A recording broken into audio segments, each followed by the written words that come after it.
Bonjour à tous et merci d'être avec nous, ce soir pour cette, première formation. On est très contents avec, Nadège et Lorraine, de vous parler des chats étrangers, donc côté, réglementation et côté LOF, c'est-à-dire comment est-ce qu'on les inscrit chez nous, mais techniquement, qu'est-ce que nous on vérifie, les erreurs à éviter et ce genre de choses. Bonsoir à tous, je suis Nadège Abdellatif, la responsable du service des chats importés. Je vous remercie, d'être venus ce soir. C'est ma grande première, donc vous serez indulgents, j'espère. Je vais vous partager un petit slide, que j'ai préparé, assez simple, pour qu'on puisse, évoquer, comment dire? Notre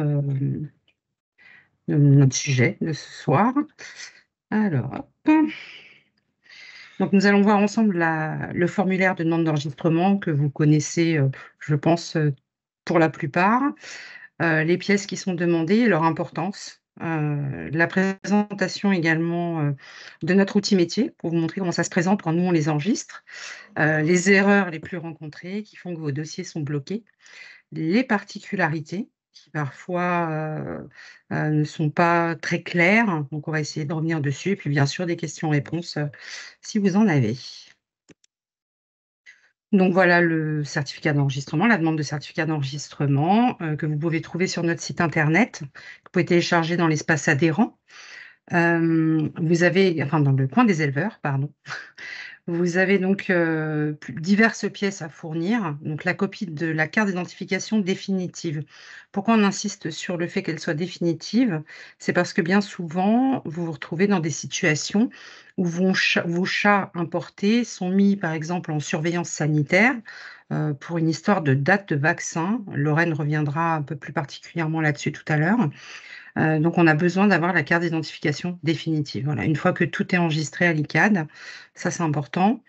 Le pédigré également sur 4 générations, donc celui-ci est également très important puisque nous imprimons les pédigrés sur 4 générations, donc on a besoin de pouvoir vérifier le même nombre de générations. Les photos, donc même si parfois effectivement selon la lumière, la couleur du chat va ressortir un peu différemment. Il nous faut quand même pouvoir regarder, voilà, si ça correspond à ce qui est déclaré sur le pédigré. Alors j'ai eu, j'ai eu une réflexion pertinente de l'un d'entre vous, me disant: «Oui, mais qu'est-ce qui vous dit que c'est le bon chat?» Bah, en fait, on part du principe qu'il y a une certaine confiance instaurée entre nous et donc on espère que les photos qui nous sont transmises, sont celles du bon chat et de toute façon, si c'est pas le cas, un jour ou l'autre, vous serez bloqués donc que ce soit pour une exposition, un concours ou autre. Donc voilà, on ne s'inquiète pas pour ça. Donc un règlement de 40 € par chèque. Sachez que maintenant vous pouvez faire votre demande par mail. J'en reçois de plus en plus, donc je pense que le message passe bien. Et dans ce cas-là, vous pouvez faire, votre règlement par virement. Donc il suffit juste de me demander le RIB et ça, on vous le fournit par mail, il y a pas de souci. Vous aurez d'ici le deuxième trimestre, de cette année, normalement, la possibilité de faire vos demandes de certificat d'enregistrement via MyLof. C'est quelque chose qui va être mis en place, on attend un peu, c'est en cours. C'est en cours, mais vous serez avertis bien évidemment et donc les documents de résultats génétiques, donc pour les maladies reconnues dans la race, déclarées, ainsi que bien sûr, l'identification génétique qui doivent être faits auprès d'un laboratoire agréé et ça, vous pouvez retrouver, pareil sur notre site internet. Vous avez un lien, dans le coin des éleveurs, pour les maladies génétiques et vous avez tous les laboratoires qui sont agréés. Donc voilà, un pédigré, tel qu'on les reçoit. Donc là, je remercie, madame Bourreau, de nous avoir donné le pédigré de son chat pour exemple pour ce soir. Donc voilà, le type de pédigré qu'on reçoit, chaque jour. Heu, donc qu'est-ce qu'on regarde dessus? Déjà, on regarde s'il y a pas la mention, not for breeding. Voilà, ça déjà c'est important. On vérifie qu'il y a bien, le nom de l'éleveur, la date de naissance, le nom du chat, la race, la couleur, le sexe. On regarde si, il y a bien ou que ce soit le tampon ou la pastille, du club selon auprès de qui ça a été fait. Ensuite, donc on va alors je vais vous je reviendrai peut-être dessus si nécessaire. Donc voilà comment ça se présente chez nous. Je vais donc, avoir un chat que je vais vouloir entrer. Je vais donc faire, voilà, chat, nouveau chat, je vais insérer, donc le nom, tel qu'il est écrit sur le pédigré. Parfois, on nous demande de modifier, si on peut modifier un peu le nom, c'est impossible, hein, voilà. On doit reprendre le nom tel qu'il est indiqué sur le premier pédigré du chat. C'est une obligation. On insère également donc le numéro de pédigré original. C'est pour ça que nous, vous avez un numéro de certificat et pas un numéro de pédigré. Donc voilà, on va rentrer toutes les informations, qu'on a sur le pédigré reçu, et ensuite après, on va faire une vérification. On a un système de vérification qui nous permet de voir s'il y a un problème de couleur, s'il y a un problème de parents, voilà.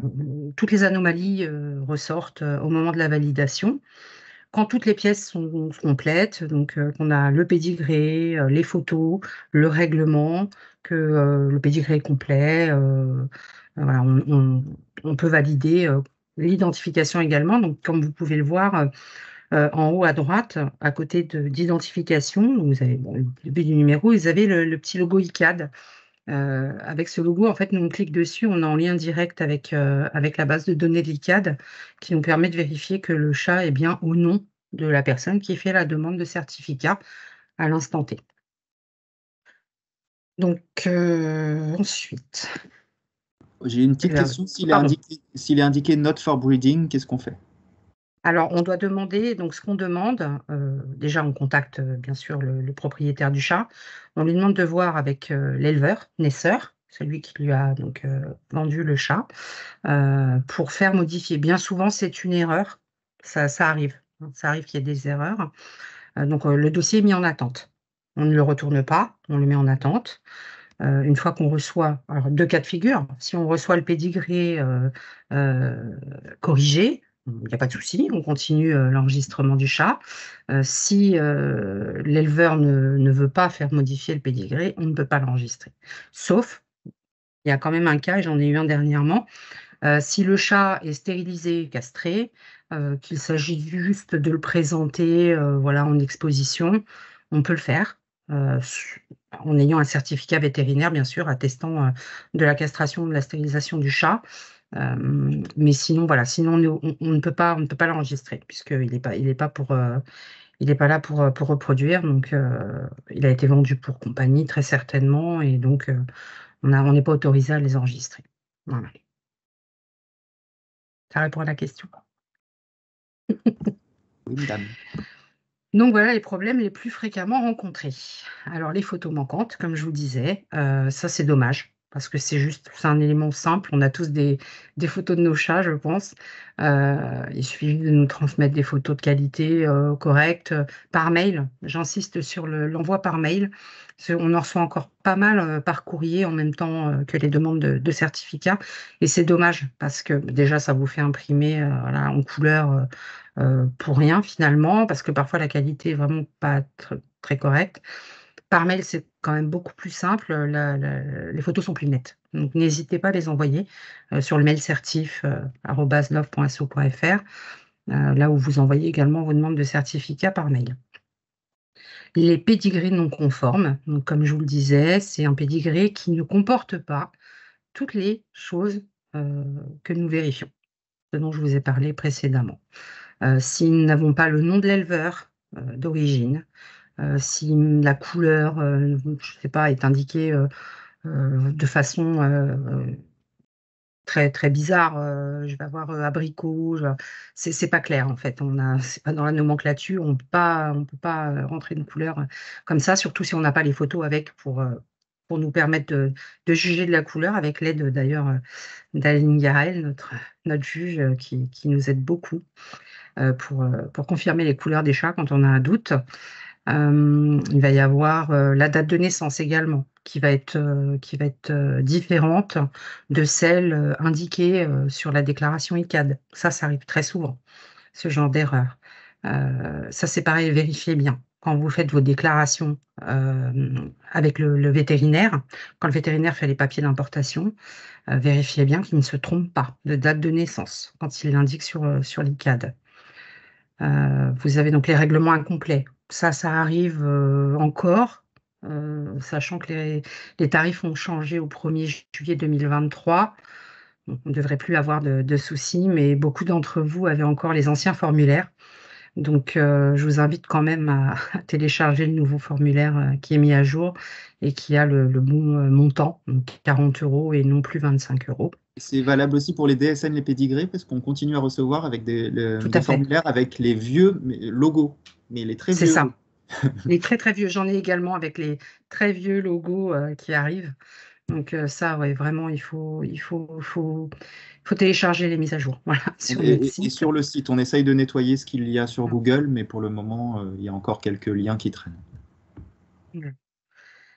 Donc, la déclaration préalable à l'ICAD qui n'a pas été effectuée. Je reçois parfois des dossiers de demande de certificat, mais le chat n'a pas encore été déclaré à l'ICAD. C'est la première chose à faire. Nous, on est vraiment en bout de course. C'est une fois que toute l'importation a été faite, là, vous pouvez faire votre demande de certificat, mais avant, ça ne sert à rien. Votre dossier sera mis en attente. Encore une fois, on ne les retourne pas. On attend puisqu'on sait que ça va être régularisé. Mais bon, c'est dommage parce que vous vous posez la question, parfois vous ne voyez pas nos mails. Ça peut arriver que ça passe aussi dans les indésirables, bien souvent. Donc, enfin, voilà, vous vous posez la question alors qu'en fait, votre dossier est juste en attente. Et donc les tests maladies manquants, parce que pour certaines races, vous le savez, il y a des tests maladies qui sont demandés. On va venir dessus sur les petites particularités justement pour certains et si on ne les a pas, on ne peut pas enregistrer non plus. On ne peut pas valider, du moins. On ne peut pas valider, on attend les tests. Donc on le met également en attente. On a beaucoup de dossiers en attente. On retourne très, très peu de dossiers. On fait vraiment en sorte, de tout garder en attente pour pouvoir régulariser par la suite. Le fait de retourner les dossiers est une perte de temps à mon sens et donc, on préfère faire comme ça et au moins, ça permet de communiquer, entre nos services et vous-même. J'ai une question SMS, parce que la conversation ne marche pas forcément. L'ICAD a un mois de retard apparemment, du Oui. coup, comment ça se passe en ce moment? Oui, l'ICAD a un mois de retard, effectivement, je suis au courant de ça. Malheureusement, nous, on ne peut rien y faire. On n'a aucune, possibilité on ne peut pas valider tant que l'ICAD n'est pas validé. Donc, ça malheureusement, l'ICAD, c'est le seul, gage, que le chat est bien au nom de la personne qui fait la demande. On on n'a pas d'autres, possibilités plus fiables. Donc, on est obligé d'attendre. Dans ce cas-là, malheureusement, on ne peut pas faire grand-chose. Donc voilà les problèmes bloquants. Je vous ai juste fait un petit camembert pour vous montrer un peu, visuellement ce que ça donne, au niveau des problèmes bloquants. Donc c'est vraiment les tests maladie qui ressortent le plus et les pédigrés non conformes. Voilà. Après, il y a les incohérences de couleurs, qui peuvent arriver, c'est-à-dire, on va avoir, par exemple, un chat est blanc, dont les parents ne le sont pas, un chat shaded, dont il n'y aura pas non plus, d'ascendant, permettant le shaded, enfin voilà, genre de couleurs. On va avoir, je sais pas, un mâle tortie. Alors c'est extrêmement rare, je sais qu'il y en a, c'est extrêmement rare, mais bien souvent c'est une erreur, sur le pédigré. On se rend compte une fois qu'on vous fait la demande, hein, quand on vous demande de régulariser, avec l'éleveur, de voir avec l'éleveur, ils vous répondent en général: «Ah oui, c'est une erreur, ça a été mal enregistré, il faut rectifier auprès du club». Et une fois que vous nous renvoyez le pédigré rectifié, il y a pas de souci, nous on fait le nécessaire. Il peut y avoir également, des problèmes de parents mal déclarés. C'est-à-dire qu'on va avoir le mauvais père ou la mauvaise mère. Alors ça, c'est beaucoup plus problématique parce que quand vous achetez un chat à l'étranger, être en contact avec, les personnes possédant ces chats, c'est pas forcément évident. Mais, nous, la seule possibilité qu'on a, si vraiment vous n'arrivez pas à débloquer, un je sais pas, par exemple un mâle, voilà, un papa, qui n'est pas le bon papa, on va retirer toute la partie de la généalogie, qui est mauvaise, qui est erronée et dans ce cas-là, votre chat va passer au RIA, au registre, de l'inscription au titre de l'apparence et là, c'est pareil, hein, il y a des tests, maladies qui sont demandés, un RIA doit avoir 2 excellents pour pouvoir, sortir de ce registre-là, pour que les bébés puissent sortir de ce registre-là. Donc ça, c'est vraiment des choses à prendre en compte. Une très bonne chose, c'est qu'il y en a de plus en plus parmi vous qui nous transmettent les pédigrés des chats qu'ils souhaitent acquérir, pour qu'on puisse les vérifier avant. C'est très bien, parce que comme ça, si vraiment s'il y a une anomalie, on va la repérer.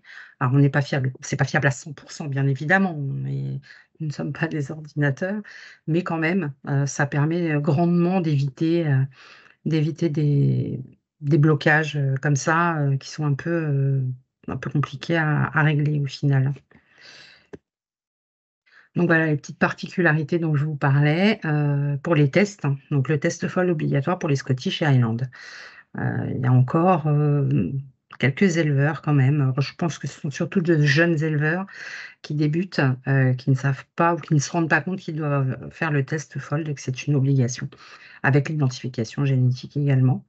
Ça, c'est pareil, on ne peut pas débloquer. C'est de toute façon, notre base de données refuse catégoriquement de débloquer si nous n'avons pas le test, clairement. Pour les chats, donc Dominant Blue Eyes, certains d'entre vous avaient surtout des Maine Coon ou des British, avec des yeux très bleus qui n'ont pas de blanc, par exemple. Donc on vous demande le test WS. Malgré tout, même si votre test revient avec comment dire, le gène est blanc, votre chat sera quand même inscrit au registre de filiation, puisque vous le savez, nous n'avons pas encore de test assez fiable pour pouvoir tester cette anomalie, si on peut appeler ça comme ça. Ça, après, je ne suis pas généticienne, donc je ne veux pas trop rentrer dans ce détail, mais en tout cas, voilà, c'est pas assez complet. On ne peut pas encore vraiment savoir ce qu'il en est de ce gène, mais ça nous permettra par la suite de savoir justement où situer votre chat, s'il a du blanc ou s'il n'en a pas du tout. Donc, voilà. Donc, le mariage des savannas et des chaussils aussi, hein, qui sont depuis le 1er janvier, qui ne peuvent plus être mariés, voilà, qui ne peuvent plus être mariés avec des chats domestiques ou avec d'autres races. Donc, il y en a très peu. On en voit très peu, mais ça peut arriver. Donc, j'ai préféré vous l'indiquer. Excusez-moi, ça se klaxonne dehors. Donc, l'enregistrement, voilà, des documents généalogiques aussi pour les chats F1. Donc, ils seront nés après le 31 décembre 2025. L'information est déjà sortie en avance pour justement pouvoir vous organiser si vous êtes concerné. Donc, comme je vous disais, l'identification génétique obligatoire pour les chats inscrits au RIA. Ça, on ne peut pas passer à travers. Et les chats nés en Italie. Donc, ça, c'est un problème assez fréquent de chats nés en Italie et dont le pédigré n'est pas émis par un club agréé. Il y a les 5 clubs agréés, je vous les ai mis, l'ANFI, la FEF, l'UNFI, l'AG et le FIAF. C'est pareil, c'est obligatoire, on ne peut pas passer à travers. Il faut vraiment que votre pédigré soit refait. Alors, en général, il n'y a pas de souci, vous arrivez à recontacter l'éleveur qui fait le nécessaire, qui refait un pédigré auprès d'un club agréé.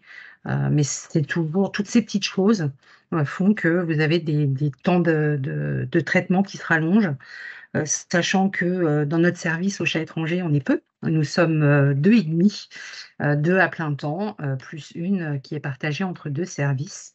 Et nous sommes à 1 mois, à peu près 1 mois de délai de traitement. Le délai de traitement, c'est on reçoit votre demande de certificat, on enregistre le chat, on le met en étude de couleur quand il y a besoin, quand la généalogie n'est pas encore connue chez nous. On met l'étude de la généalogie et des couleurs auprès de notre juge, auprès d'Aline. Elle nous retourne donc les dossiers, s'ils sont corrects ou s'il y a des erreurs, enfin des anomalies, elle nous les signale également. Et ensuite, nous, donc on corrige tout, hein, on reprend chaque ligne. On s'assure que le pédigré fourni et ce que nous avons dans notre base de données est identique. Et ensuite, donc, on vous l'expédie. Donc, tout ça, voilà, ça prend beaucoup de temps quand même. 1 mois, ça reste assez raisonnable selon moi. Mais enfin, sachez que voilà, nous, on fait vraiment le nécessaire. On essaie de vous répondre au mieux, que ce soit par mail ou par téléphone. Voilà, on essaie d'être au plus près de nos éleveurs, parce qu'on estime que c'est très important. Donc voilà, ce sera tout pour moi. Je vous remercie beaucoup de m'avoir écouté et si vous avez des questions, n'hésitez pas. Merci beaucoup. Du coup, maintenant, on va pouvoir repartir sur Lorraine. Tout fonctionne pour la partie législation.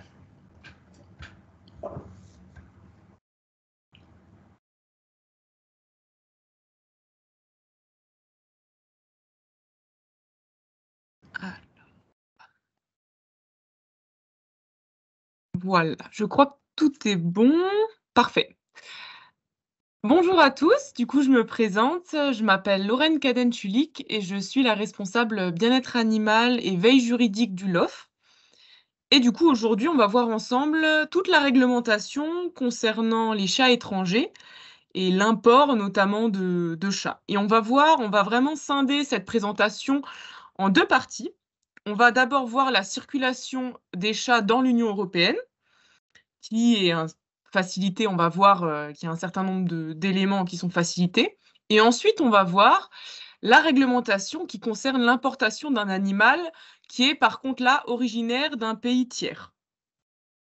Voilà un peu comment est-ce qu'on va, on va commencer un peu la présentation. Du coup, concernant déjà la circulation dans l'Union européenne, je vous ai juste remis rapidement du coup les différents pays qui sont dans l'Union européenne, que j'ai énoncé en premier. Sachant qu'aussi, c'est toujours un peu comme ça en droit, vous verrez, il y a un principe, un grand principe général et ensuite on a des dérogations, on a des exceptions. C'est jamais toujours une règle, pour tout le monde, il y a toujours des exceptions. Donc effectivement là, on aura un certain nombre, on va voir des conditions d'entrée en France, selon que l'animal, il provient d'un pays membre de l'Union européenne, mais il y a certains pays, comme par exemple la Suisse, Monaco, choses comme ça qui ne sont pas dans l'Union européenne, mais du coup, au final, on appliquera également ces règles énoncées. Alors, pour commencer, la circulation du coup dans l'Union européenne. Alors, comme je vous ai dit, le but en fait, c'est de faciliter les échanges, sachant qu'à côté de ça, il y a toujours effectivement la nécessité de garantir la sécurité sanitaire et de notamment concernant la rage et de assurer en fait ce point-là qui est important. Donc, on va partir sur une réglementation qui considère 3 conditions qui sont indispensables pour qu'un animal il puisse circuler dans l'Union européenne. En premier lieu, on a un animal, en fait l'animal il doit être identifié par micropuce. Pour l'instant, c'est vrai qu'il y a une exception qui est faite pour les chats qui sont identifiés par tatouage avant le 1er juillet 2011, mais petit à petit, effectivement, plus les années vont passer, plus on verra de moins en moins ce type de chat voyager. Deuxième condition, c'est la vaccination contre la rage qu'on va voir après de manière très détaillée et on va voir un peu les différents éléments à à être vigilant particulièrement là-dessus. Et également, la troisième condition, c'est la possession d'un passeport européen. Du coup, 3 conditions pour circuler dans l'Union européenne. Concernant la vaccination antirabique, déjà premier point, c'est que l'âge minimum à partir duquel le chat peut être vacciné contre la rage est fixé à 12 semaines. Sachant qu'ensuite, on parle effectivement qu'il faut un vaccin, que le chat soit valablement vacciné, mais en fait, on ne prend pas, tout de suite la date du jour où la vaccination a eu lieu.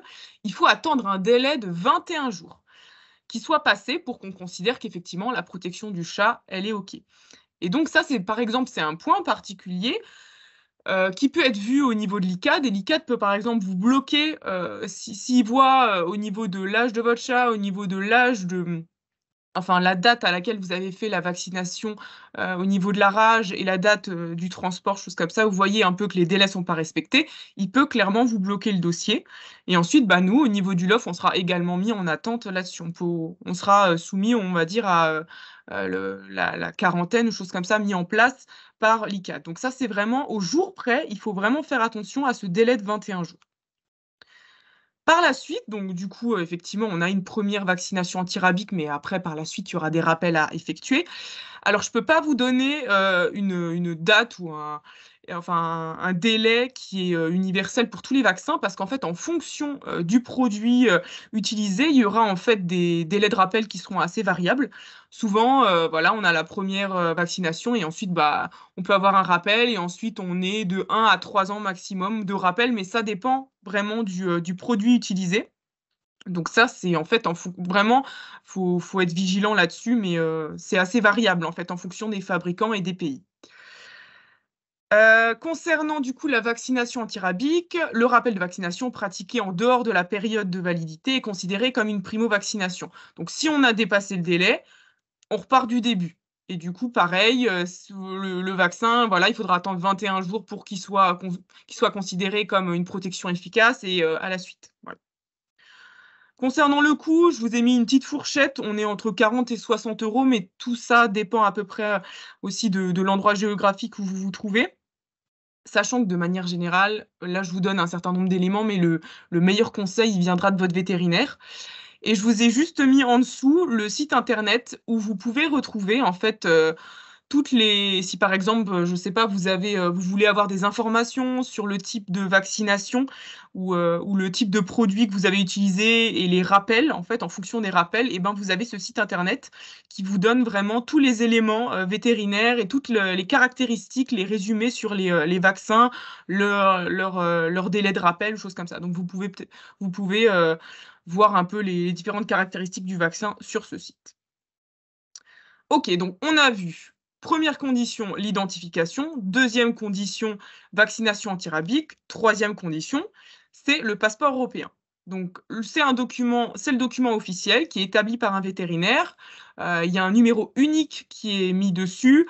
Et voilà, c'est vraiment un numéro propre. Voilà, c'est important parce qu'en fait, à l'intérieur vont être mis toutes les différentes vaccinations. Vaccination de la rage, mais aussi tous les traitements antiparasitaires possibles, les autres vaccinations, sachant aussi qu'on y inclut les résultats des examens cliniques. Il a à peu près un coût de 15 euros. Et c'est vrai que des fois, on peut penser, on peut se dire, ah, mais j'ai déjà mon carnet de santé, il y a déjà tous ces différents éléments, ils sont consignés dans mon carnet de santé. Sauf qu'en fait, il faut vraiment comprendre que le carnet de santé, concrètement, au niveau légal, il a aucune valeur, en fait. Même si votre chat est vacciné contre la rage, que vous l'avez bien noté, que tout est indiqué dans votre carnet de santé, ça n'a aucune valeur. Il faut vraiment que toutes ces informations soient consignées dans le passeport européen. Sinon, en fait, on considère, c'est comme si votre chat n'était même pas vacciné. C'est un peu ça le point. Donc ça, c'est un point de vigilance à avoir. Vraiment, le passeport européen, c'est vraiment le document de référence à avoir. Un autre élément, du coup, donc là, on a vu les 3 conditions pour circuler avec son chat dans l'Union européenne. Autre élément que je vais vous indiquer, mais c'est vrai que ce slide, il vaut pour toutes les circulations, que ce soit au niveau de l'Union européenne ou dans d'autres pays tiers.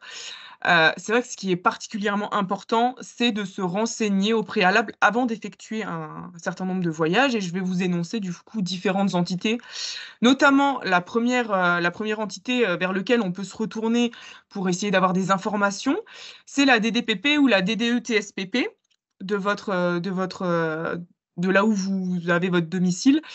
Essayez de préparer justement en avance l'arrivée du chat importé pour voir si vous n'avez pas oublié une formalité en fonction de l'endroit où vous avez importé votre chat. Voilà, essayez vraiment d'être bien au courant concernant ce point-là, parce qu'après, effectivement, si vous allez les contacter après que vous ayez importé le chat, si vous leur révélez un certain nombre d'éléments, vous pouvez être poursuivi, vous pouvez être sous, on va dire, l'importation illégale. On peut partir du principe que vous êtes dans cette optique-là. Donc là, on est plutôt dans un côté préventif, donc vraiment essayer de préparer au mieux pour respecter toutes les conditions nécessaires, aussi en fonction des pays dans lesquels on va aller, où on va importer le chat. Là, je vous ai mis un site en fait où on retrouve tous les DDPP ou DDE-TSPP par région. Donc comme ça, vous avez vraiment les contacts de ces personnes vers lesquelles vous pouvez vous tourner. Évidemment, il y a le vétérinaire qui vous est d'une grande aide en termes de santé de l'animal, d'éléments particuliers à être vigilant. Cette personne, elle pourra vraiment vous être de très grands conseils. Et on a aussi effectivement l'ambassade et les consulats français à l'étranger qui pourront vous donner vraiment des informations concernant votre pays de destination. Parce qu'en fait, là, je pourrais, par exemple, vous expliquer actuellement au jour J quels pays sont particulièrement problématiques ou choses comme ça, oui, où il faut être vigilant. Mais en fait, par exemple, au niveau de la rage ou au niveau d'un certain nombre de maladies, les situations sont extrêmement fluctuantes, elles varient très, très vite. Et du coup, en fait, le plus important, c'est de connaître en fait les différents contacts où on doit essayer d'aller chercher l'information pour essayer justement de toujours se tenir très informé pour pallier s'il y a des changements de règles ou de questions sanitaires au niveau mondial. Voilà. Alors, on a vu la circulation au niveau de pays, au niveau de l'Union européenne. On va voir que quand on est dans le cas d'une importation d'un animal qui est par contre dans un pays tierce, on va avoir un certain nombre de conditions qui vont se rajouter.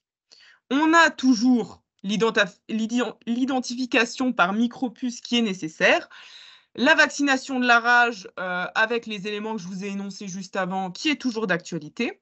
Par contre, on va avoir un titrage sérique des anticorps antirabiques qui sera nécessaire dans certains cas, et également la possession d'un certificat sanitaire original. Donc ça, on va dire, c'est la règle de principe, et je vais vous montrer un peu les exceptions, comme toujours en droit. Concernant du coup le titrage sérique antirabique, donc en fait là, le but, ce point-là, le but c'est de vérifier qu'en fait le vaccin a bien été efficace.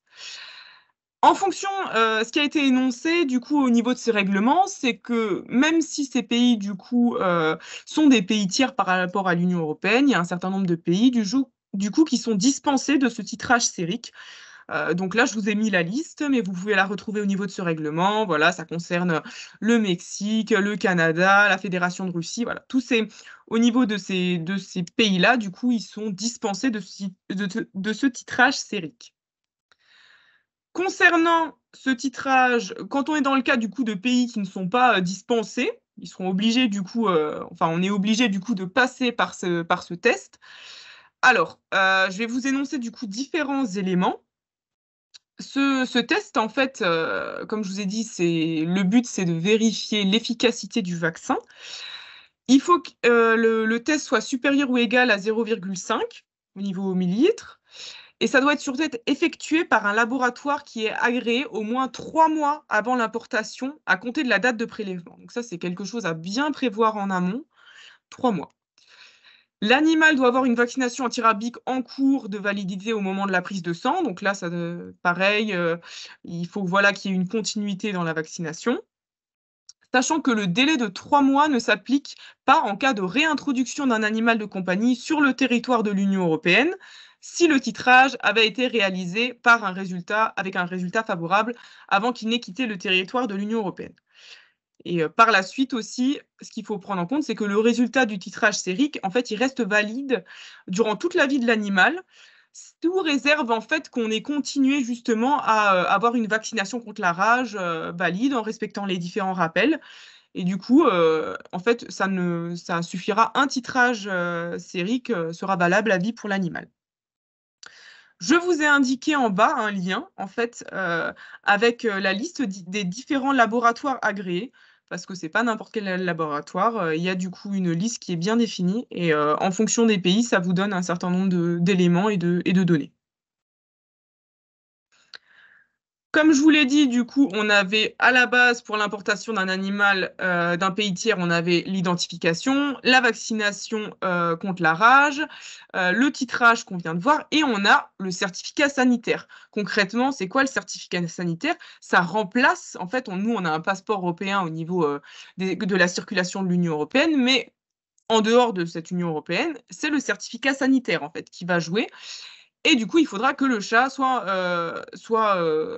ait rempli un certificat sanitaire original qui soit établi par un vétérinaire officiel du pays tiers d'origine, accompagné avec les justificatifs de vaccination contre la rage. Ce certificat, il est valable pendant 10 jours jusqu'à la date du point d'entrée dans l'Union européenne. Donc ça, pareil, élément à bien prendre en compte, et voilà, ne pas se dire que les délais sont assez extensibles. On est sur 10 jours, donc vraiment, soyez bien vigilants sur ce point-là. Dans le cas d'une réintroduction sur le territoire de l'Union européenne, le certificat peut être remplacé par le passeport européen de l'animal. Un cas particulier que je vous ai mis, alors c'est vrai que là, je pourrais en parler pendant des heures, mais c'est vrai qu'il faut toujours faire attention parce qu'on a la règle générale et on a ensuite toujours des cas assez particuliers. Là, je vais vous parler du cas particulier du Bengale Savannah. Du coup, ça, c'est un point particulier à prendre en compte. C'est juste pour vous montrer qu'il y a toujours des exceptions dans la règle de principe.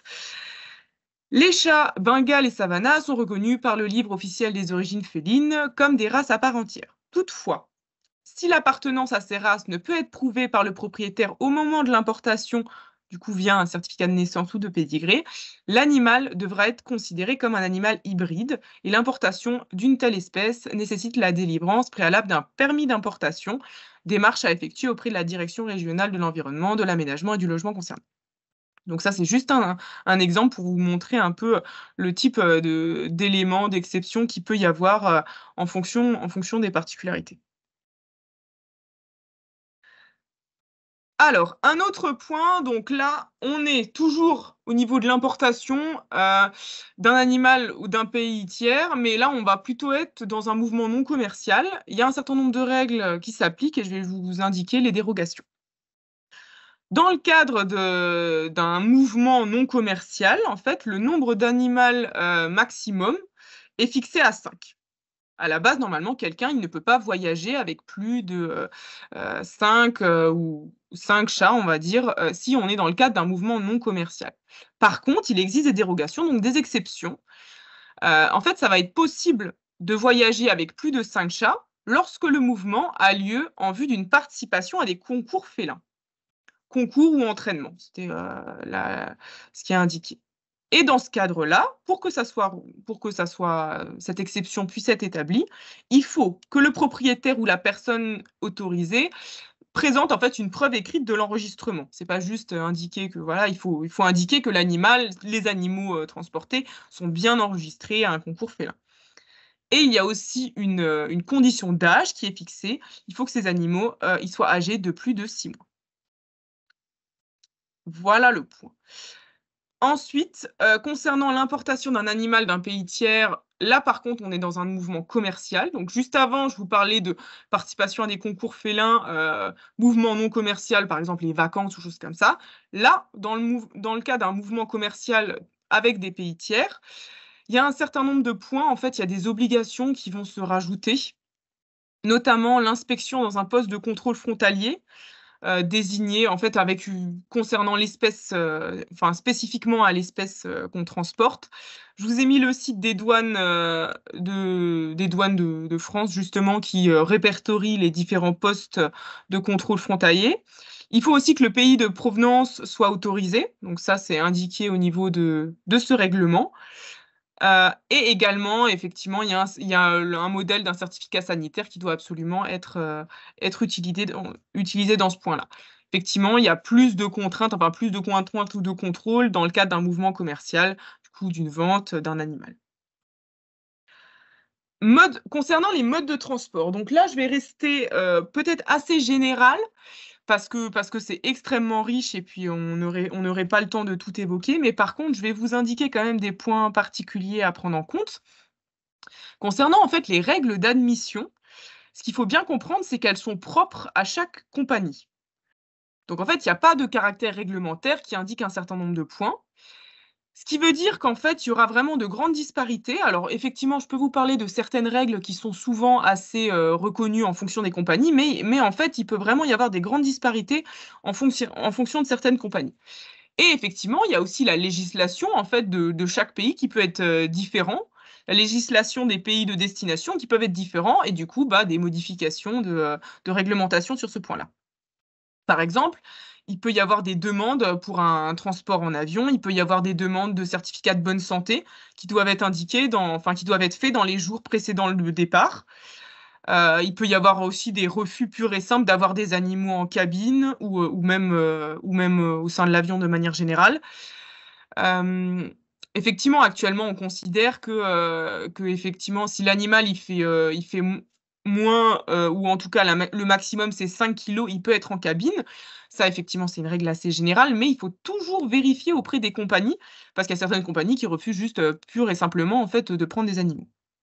Il y a effectivement aussi la limite d'âge qui peut varier et on a aussi des régimes qui peuvent être assez spéciaux en fonction des races de chiens ou de chats.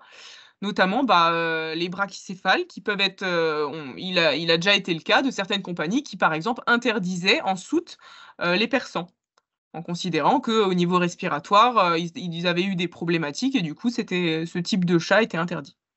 Donc c'est vraiment, très important de s'informer au préalable, en fait, sur, les conditions d'admission, qu'ont les différentes compagnies. Au niveau des dimensions des cages, pareil, en fonction du mode de transport, donc que ça soit, train, que ça soit, avion, il y a des variations avec aussi des normes différentes à respecter. Mais il faut vraiment s'informer, de ces points-là en amont du transport pour être sûr d'être dans les clous. Également un point, qui est important à prendre en compte, c'est le bien-être de son chat pendant le transport.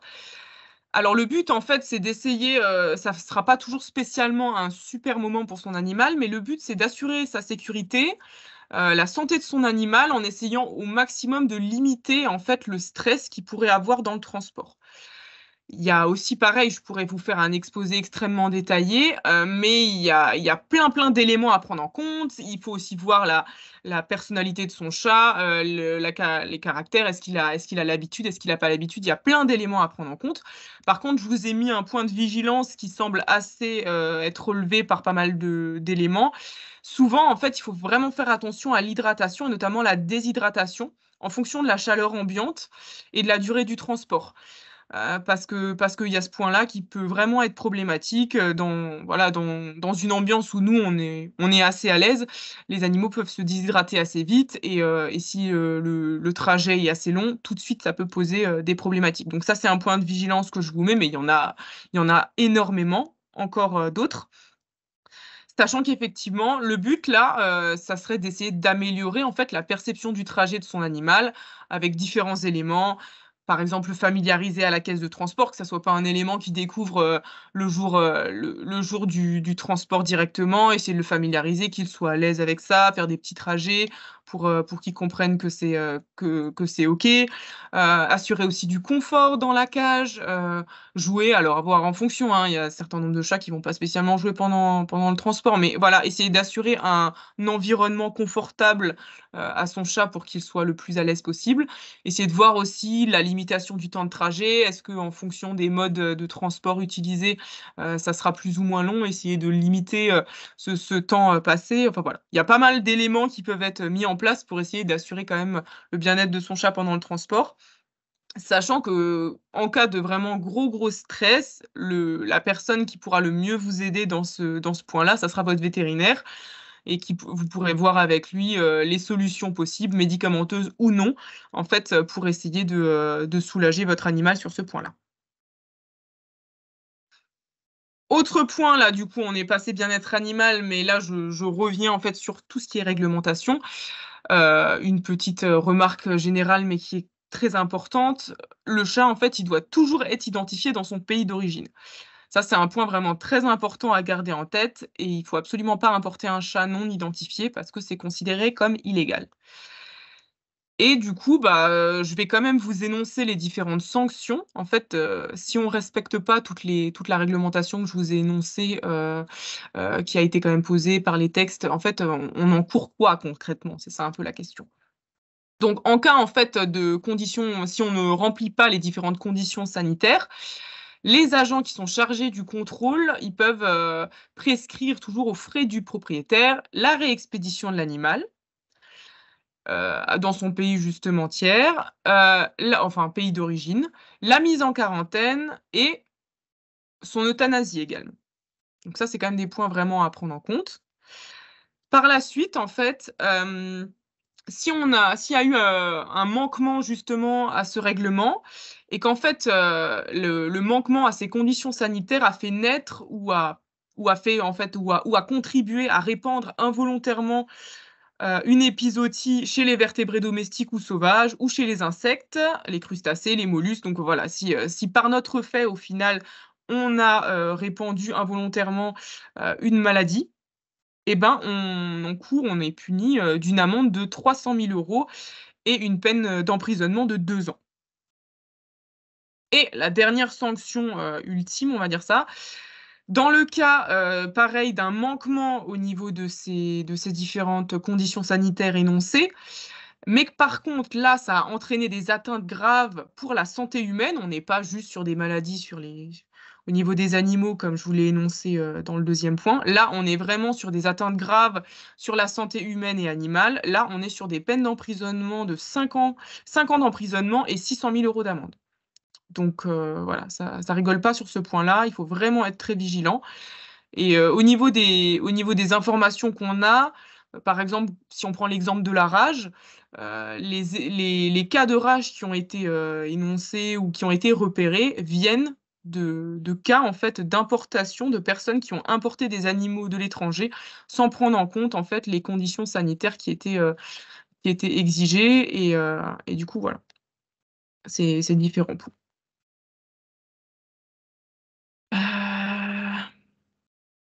Voilà. Merci beaucoup pour cet élément. Je sais que c'est quand même une thématique très vaste. J'aurais pu rentrer vraiment peut-être plus dans les détails. Pour l'instant, on a essayé de faire un petit tour d'horizon, on va dire ça comme ça. Il y a également effectivement beaucoup d'éléments qui seraient encore à détailler. Mais voilà, on va voir pour la suite s'il y a d'autres éléments à approfondir. En tout cas, j'espère que ça vous aidera déjà, cette formation, à un peu mieux comprendre déjà les grands principes. Et comme je vous l'ai dit un peu tout au long de la formation, très important de se renseigner auprès des différents acteurs qui pourront vous donner une information qui est vraiment actuelle. C'est pas parce qu'il y a 1 an ou même il y a 5 ans, 10 ans, vous avez importé des chats dans une certaine condition, qu'en fait demain ça sera les mêmes conditions. C'est ça qu'il faut vraiment garder en tête. Il faut rester vraiment très à jour des différentes informations qui peuvent vraiment fluctuer extrêmement vite. Voilà. J'espère que ça a été clair et puis merci beaucoup pour cette formation. Tu as quelques questions sur le document trace? Oui. Oui, en fait, la question avait été c'est vrai que je vois pas, attends, non. C'est vrai que je vois pas le discussion, le fil. Attendez, je vais peut-être arrêter le partage d'écran. OK. N'hésitez pas à poser vos questions dans la conversation à côté. Oui, Le concernant le principal, c'est document. le trace, ouais. Oui, je comprends très bien. En fait, le document trace, effectivement, du coup, il est obligatoire pour les mouvements tous les mouvements commerciaux au niveau de l'Union européenne. Et c'est effectivement, il faudrait clairement, peut-être une formation complète sur ce document que j'ai pas évoqué, parce qu'il est extrêmement complexe. Mais, effectivement, on est, complètement, je suis d'accord avec vous sur ce point-là, sachant que, au niveau de la formation du coup, les slides vous seront mis en ligne. À plusieurs éléments, je vous ai mis justement le site de l'Union européenne où vous retrouvez un certain nombre d'éléments. Mais ça mériterait clairement d'être vulgarisé et d'être un petit peu synthétisé, sachant qu'il existe des fiches traces concernant justement sur ce site de l'Union européenne. Mais effectivement, ça mériterait d'être plus détaillé, je comprends bien. Eh bien, on a un autre sujet pour une prochaine formation, du coup. Oui, ah oui, mais là, ça va, ouais, ça sera costaud. Je sais pas combien de temps ça durera. Tu as une question sur le Brexit et le Royaume-Uni, dans quelle situation? Dans quelle situation? Du coup, il n'est plus dans l'Union européenne. Donc, en fait, on part du principe que c'est pays tiers. Donc, alors attendez, je vais juste revenir là-dessus. Oui, du coup, en fait, on part du principe que tout ce qui est passeport européen, du coup, ça passe pas. Au niveau du titrage anti-rabique, je regarde juste, faudra juste vérifier qu'au niveau du titrage sérique, pardon, soit c'est nécessaire, soit c'est pas nécessaire. Mais du coup, en fait, il n'est plus dans l'Union européenne. Donc, en fait, c'est la réglementation concernant les pays tiers qui s'applique. Alors, question subsidiaire. Pour les personnes avec SIRET, les formalités comptables à l'importation changent aussi, il me semble. Là, je ne sais pas. Comptable, ça, j'avoue que les modalités comptables, j'ai entendu? Oui. Question SIRET. Ça, c'est un point que je peux, comme avait dit Ludovic, l'idéal, ça serait au pire de faire une réponse ensuite par mail. Parce que là, effectivement, en tout cas, c'est pas. Enfin, pour l'instant, je ne l'ai pas vu, mais c'est sûrement que j'ai pas. Enfin, il faudrait que je préférerais vous mettre une réponse bien détaillée sur ce point-là, concernant ce point-là.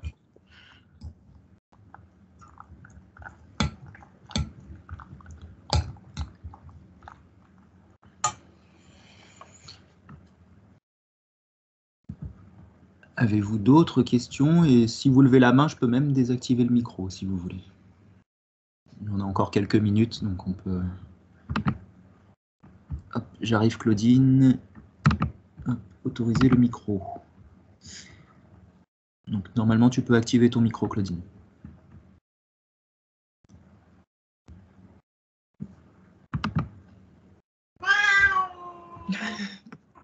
Ah oui, il y a un chat qui... C'est le chat qui veut poser des questions. C'est ça. Voilà, il n'est pas d'accord avec Trace et voilà. Ouais. Claudine, arrives-tu à ton micro? Oui. C'est tout tombé.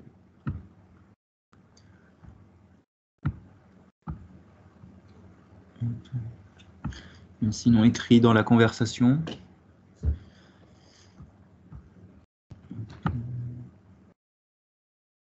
Désactiver le micro. Autoriser le micro.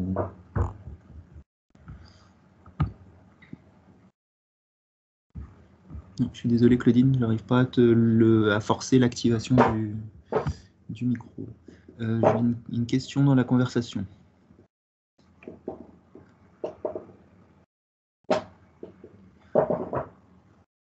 Donc, sur la différence entre commercial et non commercial. Si on achète un chat en notre nom personnel, l'arrivée de ce même chat est-elle considérée comme commerciale ou non commerciale? Alors, attendez, je vais vous indiquer clairement, en fait, mouvement commercial, ils ont quand même des éléments très précis pour en fait distinguer qu'est-ce que c'est un mouvement commercial et qu'est-ce que c'est un mouvement non commercial. Déjà, en fait, pour considérer que c'est un mouvement commercial, ils vont considérer que le nom, en fait, du propriétaire qui est inscrit sur le certificat sanitaire, en fait, il va être différent de celui, de la demande qui sera fait auprès du vétérinaire français. Donc là, on part du principe qu'il y a eu vente. Il y a un certain nombre d'éléments comme ça qui sont mis en place. Si on achète un chat en notre nom personnel, l'arrivée de ce même chat, commercial, non commercial. En fait, ça va dépendre aussi, si vous êtes par exemple dans le cas, vous devez mettre en place un certificat sanitaire, du coup, d'un pays qui vient, pays tiers, pas de l'Union européenne. On va voir clairement que le certificat sanitaire, c'est pas vous qui l'avez fait, c'est quelqu'un d'autre. Du coup, on verra et à l'arrivée, normalement, c'est vous qui allez faire tous les différentes, formalités et par la suite, du coup, ça serait qualifié comme mouvement commercial. C'est comme ça, en fait, en tout cas, au niveau du règlement, c'est comme ça qu'ils avaient indiqué, comment qualifier un mouvement commercial. C'est, cette différence qui montre qu'il y a eu, un changement de propriétaire. Entre la personne qui a fait, en fait, les démarches, qui a fait, les différents documents pour faire le transport et la personne, au final, qui va, enregistrer l'animal, au pays d'origine, enfin, de destinataire. Voilà. Est-ce qu'il y a encore quelques questions? Et n'hésitez pas aussi, après la réunion, si d'autres questions vous viennent, à nous les écrire par mail et on y répondra. Oui, notamment pour le document trace. Là, j'ai vu que dans le chat, il y avait beaucoup de questionnements là-dessus et effectivement, au début, je voulais vous en parler rapidement et je me suis rendu compte que rapidement, c'était pas possible avec ce document. Donc, n'hésitez vraiment pas à envoyer un mail avec Ludo, enfin à Ludo, concernant les thématiques particulières. Si vous avez des points d'incompréhension concernant ce document ou que vous trouvez pas OK, n'hésitez pas, comme ça, à la prochaine formation ou au prochain élément, je pourrais vraiment répondre précisément à ces questions et vous apporter les éléments de réponse directement. Claudine, normalement, tu peux activer ton micro. J'ai autorisé l'activation du micro, donc tu devrais pouvoir normalement. Mais si ça ne marche pas, en attendant, Christelle Dufaux, pareil. Normalement, Allô? Oui, voilà. Ça marche? Oui. Oui. Ouais, génial. Je voulais savoir, alors, concernant les contrôles donc pour le transport, donc que ce soit en avion, bateau, train, etc. Il y a beaucoup de contrôles, ça je comprends bien, mais ce que je ne comprends pas, c'est que si la personne voyage en voiture, à ce moment-là, il n'y a aucun contrôle ou il y a des contrôles à la douane? Et quels sont les documents qu'ils réclament, si c'est le cas? Alors, les documents, c'est ceux indiqués que je vous ai précisément énoncés, sachant qu'en plus de ça, peuvent se rajouter la question aussi de est-ce que vous êtes le propriétaire du chat qui transporte ou non? Si ce n'est pas le cas, si vous, au niveau des papiers, ce n'est pas indiqué, et ben, il vous faudra une autorisation écrite. Si par exemple la personne qui conduit n'est pas spécialement la personne propriétaire du chat, il faut une autorisation écrite indiquant qu'effectivement ce n'est pas le propriétaire du chat. Voilà. Mais en fait, c'est sur ces différents points que normalement ils contrôlent. Sachant que... oui, dites-moi. Il y a des contrôles systématiques à la douane ou on peut passer comme ça? Alors, moi, de mes connaissances et de mon vécu, il n'y a pas de contrôle systématique. D'accord, OK. Parce que là, dernièrement, il y a eu un cadrage, je crois qu'il est arrivé en France par un chien. Donc je me suis posé la question et je pense qu'il est arrivé en voiture. Mais en fait, après, la difficulté au niveau de la voiture, c'est aussi, soit il y a un arrêt systématique de toutes les voitures, mais à toutes les frontières, c'est pas le cas, en fait. Donc, Tout à fait. Ouais, donc c'est plus clairement, facile. effectivement, j'ai pas vérifié effectivement les cadrages énoncés, comment étaient leurs moyens de transport, Ouais, mais au niveau de la voiture, on est d'accord que, c'est beaucoup plus en termes de simple. contrôle de frontières, il y a la réglementation et il y a les faits. Et dans les faits, on sait très bien que c'est beaucoup plus difficile de contrôler ces éléments-là, et c'est potentiellement par là où il y aura pas spécialement de contrôle. Mais après, les textes sont indiqués d'une certaine manière, et après, au niveau des faits, il y a toujours une différence entre les faits et la réglementation imposée, quoi. OK. Et concernant les tests pour les chats de race, les tests effectués dans les pays étrangers, donc les laboratoires ne sont pas agréés par le LOF. Est-ce que ça pose aucun problème? Alors, quand vous parlez de tests, là, on est sur des tests, les tests antirabiques? Non, les tests liés à la race. Chaque Liés à la race? Ouais. Les tests des Ça, maladies. par contre, ça serait plutôt à Nadège de répondre. Oui, je vais plutôt répondre. Donc non, comme je vous indiquais précédemment, il y a des laboratoires agréés. Voilà, Il y a que tout à ces fait. tests-là qui sont reconnus. Donc sinon, il arrive parfois, surtout venant de Russie, qu'on ait des tests qui sont faits dans d'autres laboratoires et nous, on ne les prend pas en compte. C'est comme s'il n'y avait pas de test. Exactement. Faut bien OK, le d'accord. savoir, hein. Juste savoir. D'accord? OK, d'accord. Merci beaucoup. Je vous en prie. Claudine, est-ce que ça remarche ou pas? Non. Bon, on passe à Françoise, du coup, Pauvet-Liégeois. Oui, Nestor, oui. Attends, j'ai pas activé le... Hop, autoriser le micro. Voilà, normalement, tu peux activer ton micro, Françoise.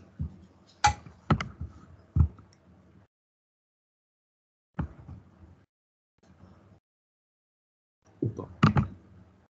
Sachant aussi un point que je n'ai pas énoncé dans cette formation, parce qu'il faudrait une formation aussi à part, en termes de transport, si on parle de transport par la route et du coup par un véhicule de type voiture, il y aurait effectivement tout un point à mettre enfin toute une formation ou toute une information à mettre en place concernant les normes, les différents points, le TAB, enfin voilà, tout ce côté-là aussi.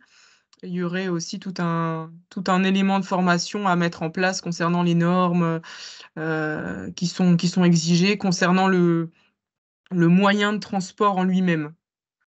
Parce qu'en fait, quand vous êtes dans un avion ou chose comme ça, la compagnie vous demande de respecter un certain nombre d'éléments et vous êtes obligé de vous y référer. Mais par contre, quand c'est vous qui prenez votre voiture, qui allez chercher un chat, bah, c'est vous qui êtes responsable en fait de toute la structure dans laquelle vous faites voyager votre chat. Et il y a des règles là-dessus. Et c'est sûr que ça, ça serait aussi un élément intéressant à vous partager. J'ai Rosane qui levait la main tout à l'heure. Si tu as envie d'intervenir, j'ai activé ton... Enfin, tu peux activer ton micro.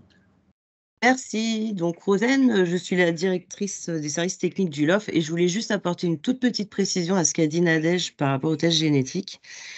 Effectivement, si le laboratoire n'est pas agréé par le LOF, on ne peut pas les prendre. Par contre, si un vétérinaire envoie les prélèvements, donc un vétérinaire dans un autre pays envoie les prélèvements dans un laboratoire agréé par le LOF, là, on peut les prendre.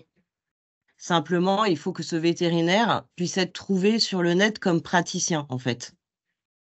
C'est un petit détail, mais il peut être intéressant parce que si on veut avoir les résultats de son chat avant de l'importer, il faut savoir que si c'est fait dans un labo agréé, ça peut être pris en compte. Donc, Voilà. si c'est un vétérinaire qui a fait le prélèvement. Donc, c'est intéressant de le préciser. Voilà. Oui, je rajouterais effectivement qu'il nous arrive d'avoir des tests avec des prélèvements effectués par un vétérinaire, par exemple en Belgique, en Suisse, c'est souvent des pays frontaliers. Effectivement, tant que les, comme dit Rosane, tant que les prélèvements ont été envoyés dans un laboratoire reconnu par le LOF, il n'y a aucun problème à ce niveau-là, hein. Il y a leur numéro en fait de déclarant, enfin de praticien qui est déclaré et on les prend en compte, bien sûr. Dans la discussion, il y a débat sur les mouvements commerciaux, nos commerciaux, donc on refera un point après sur ça. Et je vous enverrai la réponse. Merci à tous d'avoir participé à cette réunion. Encore une fois, n'hésitez pas si vous avez encore des questions à nous les envoyer par mail et puis on tâchera d'y répondre. Et merci à Nadège, merci à Lorraine, merci à Rosane. Merci à vous. Et puis bonne soirée à tous. Merci, bonne soirée. Une dernière bafouille, Nestor? Merci, Nestor.